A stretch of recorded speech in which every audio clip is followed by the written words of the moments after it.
Hello again, synth nerds. I am back.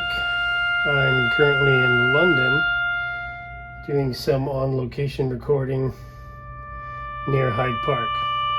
But while I was set up here, I just wanted to take a minute to talk quickly about my YouTube channel, which is almost near 1,000 subs, something I've been trying to get to for a long time. Just a handful more subscriptions and I will get there. So if you're seeing this video or seeing my videos for the first time, please subscribe to my YouTube channel. It will help me to make more videos and of course buy more modules and patch cables. So here I am set up with one of the variations of the Krellberg patch that I have been working on for at least the last 9 months. And this is part of the patch that I put together to travel to Dutch Modular Fest with. Now, if you've seen pictures of the case before, or you saw it in performance, it's a lot lighter looking in terms of the number of cables that are in it. And that's because the original patch was divided into 2 halves. There was the polyphonic Krell part in 4 voices, and then there was a whole kind of drum and bass section complete with a vocoder that used up a lot of logic, a lot more timing cables. So now what I'm working on is a 3rd and final album on my trip that uses just the polyphonic Krell side. And it's an interesting patch because I've been able to reclaim the bass oscillator, which is the tip top.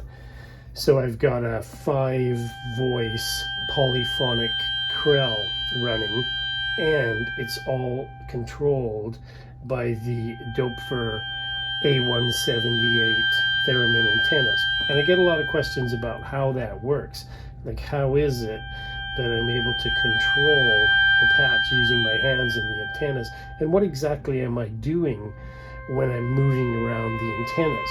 Of course, when you first see it, it's easy to think that what you're looking at is like a regular theremin, but it isn't. I don't have control over exactly what the pitches are.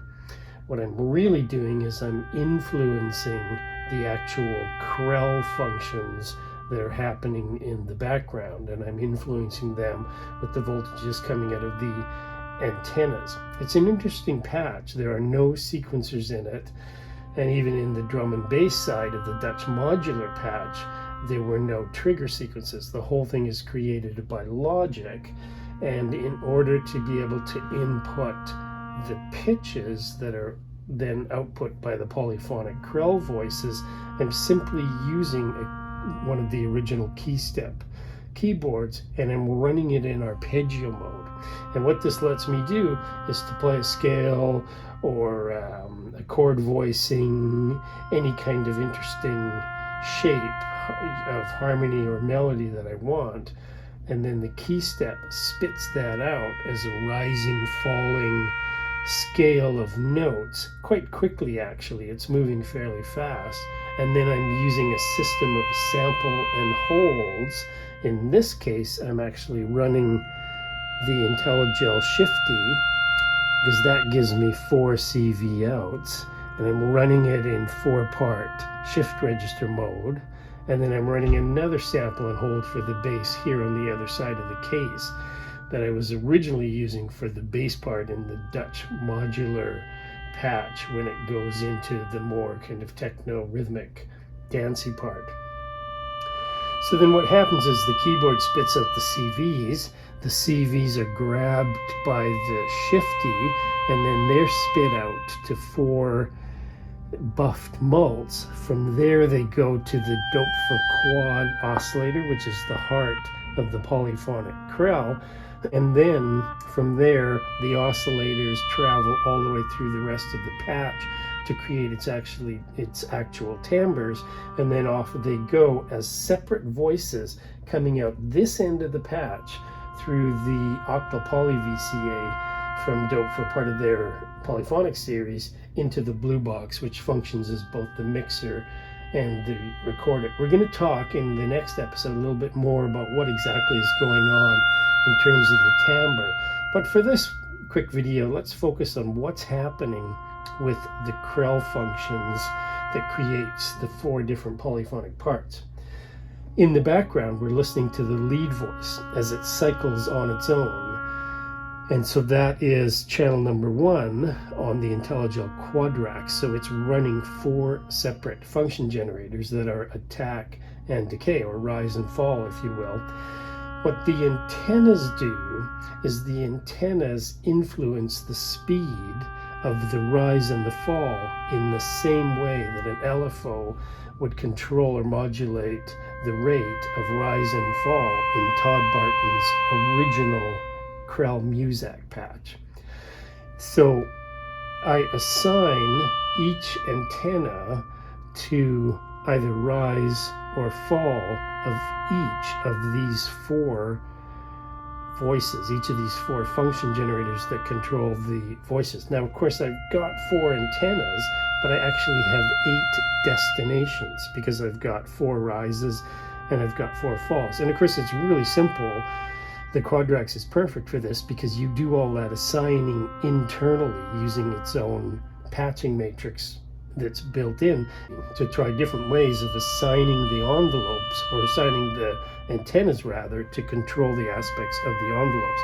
In the current setting, the way that I've got it, I have this antenna as my main antenna, and it controls the attack or the rise for voice number 1 and for voice number 2.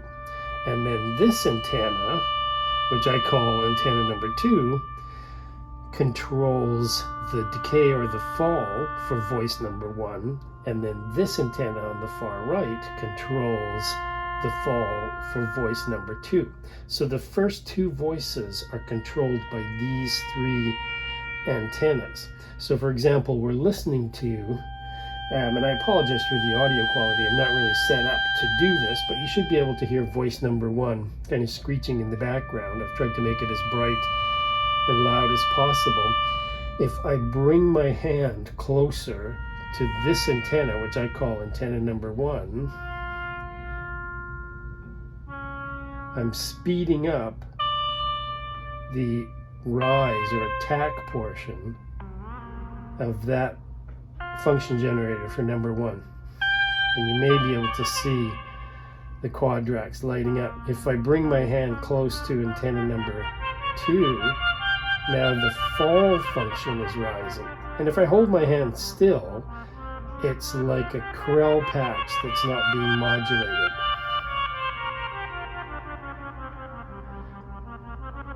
So if I get really close to this antenna, I can touch it even, and I'll get a plucky attack. And now I'm controlling the speed with my left hand, depending on how close or how far I get. And then I can do the opposite. I can bring my left hand in close, which gives me a very rapid fall or decay time. And then as I bring my right hand close to the right middle antenna, it'll speed up, but I get a different shape. So if I hold my hands a specific distance apart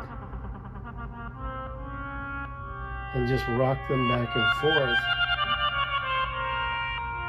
I can influence both the shape and the tempo, which is really the heart of this whole patch. And the other thing that you'll see me do as it does it is I'll pull away my left hand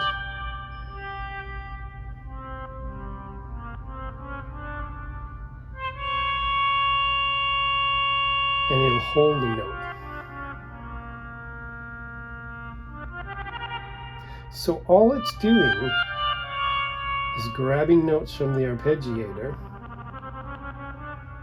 and then the antennas let me speed up or slow down and change the shape of each of these envelopes.